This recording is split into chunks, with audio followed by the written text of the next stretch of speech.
Perezida Evariste Ndayishimiye w'u Burundi yashimye abasirikare b'igihugu cye bagiye mu ntambara mu burasirazuba bwa Repubulika ya Demokarasi ya Kongo kuko bemeye gupfira abanyekongo. Ni mu gihe kandi Gasana François Alias Dusabe woherejwe mu Rwanda na Norvège kubera uruhare yagize muri Jenoside yakorewe Abatutsi mu 1994 yari yarakatiwe n'inkiko gacaca igihano cy'igifungo cy'imyaka 19 nyuma yo kumuhamya ibyaha bya Jenoside. Ni mu gihe mu yandi makuru indege y'ubutabazi yakoze impanuka igwa mu gace ka Ruwiru hafi y'umurwa mukuru Nairobi muri Kenya. Njye muri kumvanirwa Ndorimana Alexis muhawe ikaze. Perezida Evariste Ndayishimiye w'u Burundi yashimye abasirikare b'igihugu cye bagiye mu ntambara mu burasirazuba bwa Repubulika ya Demokarasi ya Kongo kuko bemeye gupfira abanyekongo.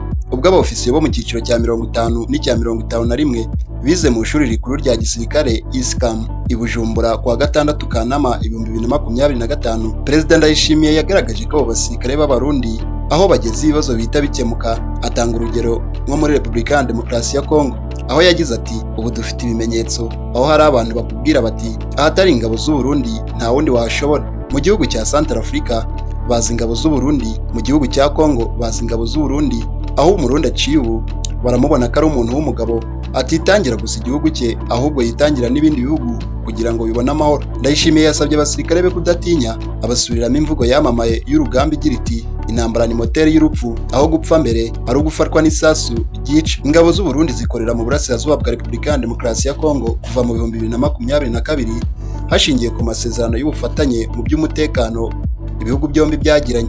Icyo gihe zatangiye zikorera mu ntara ya Kivu y'Amajyepfo. Muri Kanama 2023 aya masezerano yaravuguruwe. Perezida Ndayishimiye yishyurwa miliyoni 5 z'amadolari. Buri musirikare w'u Burundi anemererwa umushahara ugera ku madolari 5,000 ku kwezi. Icyari kigamijwe kwari ukurwanya ihuriro AFC M23 muri Kivu y'Amajyaruguru. Ingabo z'u Burundi zatsindiwe bikomeye muri Kivu y'Amajyaruguru ziva mu birindiro byazo muri teritwari ya Masisi zijya muri Kare, naho zirahava zikomereza muri teritwari ya Uvira hafi y'umupaka w'igihugu cyazo. Raporo y'impuguke z'umuryango w'abibumbye yasohotse tariki ya 3 Nyakanga 2025 yagaragaje ko ingabo z'u Burundi ziri muri Kivu y'Amajyepfo ziri hagati y'ibihumbi 7,000 n'ibihumbi 9. Ni mu gihe kandi Gasana François Alias Dusabe woherejwe mu Rwanda na Norvège kubera uruhare yagize muri Jenoside yakorewe Abatutsi mu 1994 yari yarakatiwe n'inkiko gacaca igihano cy'igifungo cy'imyaka 19 nyuma yo kumuhamya ibyaha bya Jenoside.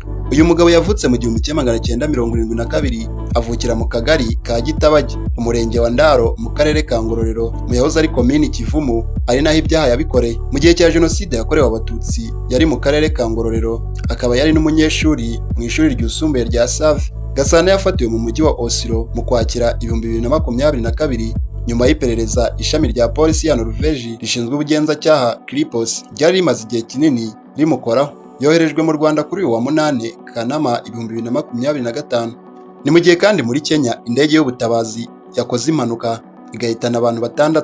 Indege y'ubutabazi yakoze impanuka igwa mu gace ka Ruwiru hafi y'umurwa mukuru Nairobi muri Kenya. Iyi ndege yahitanye abantu 6, abandi 2 barakomereka nk'uko byemejwe n'ubuyobozi bw'akarere ka Kiambu yaguyemo. Iyi ndege yo mu bwoko bwa Cessna Station XRS yahagurutse ku kibuga cy'indege cya Wilson giherereye i Nairobi kuwa 7 Kanama 2025 yerekeje muri Somaliland ahagana saa 8 z'amanywa ubwo yafatwaga n'inkongi iri mu kirere nyuma ikaza kugwa.